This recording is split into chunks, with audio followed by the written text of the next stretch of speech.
All right, guys. So for today, you are going to need a little half sheet of paper. It does not have to be colorful. I just did colorful because that's what I have on hand. You are going to take this and you are going to fold it not quite in half. You want a little bit of an edge there for putting a title. Crease it really, really good. Okay? So you should have a long, skinny thing with kind of an edge. Then we're going to take the whole thing and we're going to fold it in half the other direction. This time all the way in half, edge to edge. Crease it really good. Fold it one more time in that direction.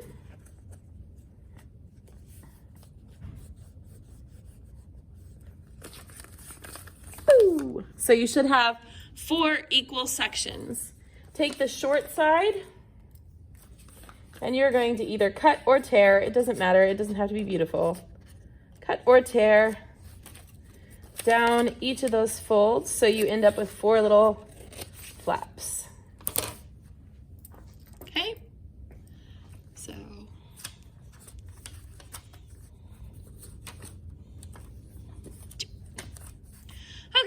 so we're going to just kind of do a quick summary of all of the different laws that you need to know. So we have Boyle's law,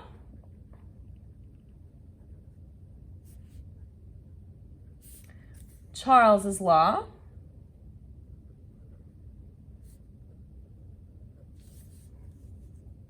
Avogadro's law,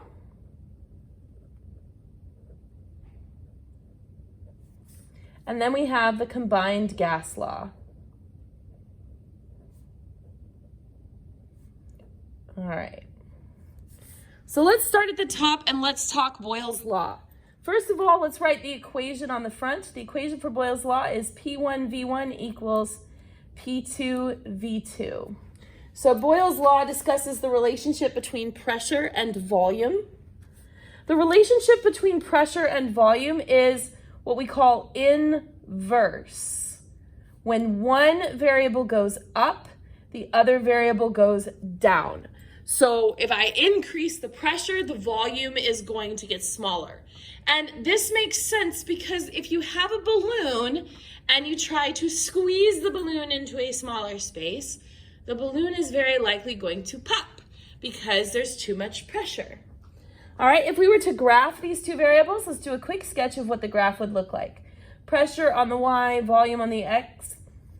This is going to be a downward facing curve. All inverse relationships are a downward facing curve. All right. Charles's law is the relationship between volume and temperature. The equation for this is V1 over T1 equals V2 over T2. Okay? So this relationship is different. This one is not inverse. This one is called direct, meaning that as one value goes up, the other goes up as well.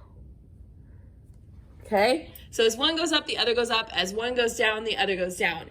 So this also should make very good sense too. If I take a balloon filled with a gas and I heat it up, it's going to expand. It's going to get bigger because the particles are moving more quickly, so they're going to push the balloon out into a larger space. So if we were to graph this relationship between temperature on our y-axis and volume on our x, we would end up with a nice straight line going up and to the right. Okay. Avogadro's law. This one I like to think of as kind of the duh law. This is the relationship between the volume of a gas and the number of moles. So this is V1 over N1 equals V2 over N2. Okay? Really straightforward. The more gas you have, the more space it takes up. That's it. That's Avogadro's law. The more gas you have, the more space it takes up. So this is also a direct relationship. As the number of moles increases, the volume is going to increase. Okay, so as one goes up, the other goes up. As one goes down, the other goes down. So guess what? This graph is going to look exactly the same as the graph for Charles' law, except for this time we're doing volume versus number of moles. But again, you're going to have an upward facing straight line. Okay, the combined gas law takes all 3 of these laws and puts them together into one concise law that allows us to look at any one of these variables undergoing a change. Okay? So the combined gas law is P1V1 over N1T1, and that is equal to P2V2 over N2T2. Okay? And this is all of the other laws put together. Okay? So like I told you, using the combined gas law, if you're missing a variable, you can just get rid of it. Okay? You can just dump any variables you don't have and just use the variables you need. But it's important to understand that they all came from Boyle's law, Charles' law, Avogadro's law. There's actually one more called Gay-Lussac's law, but we don't talk about that one. All right, so we're going to take our little foldable and we're going to glue it into our notebooks on the page that you set up for today so that we don't lose this. We're going to want that information today as we work through our graphing activity.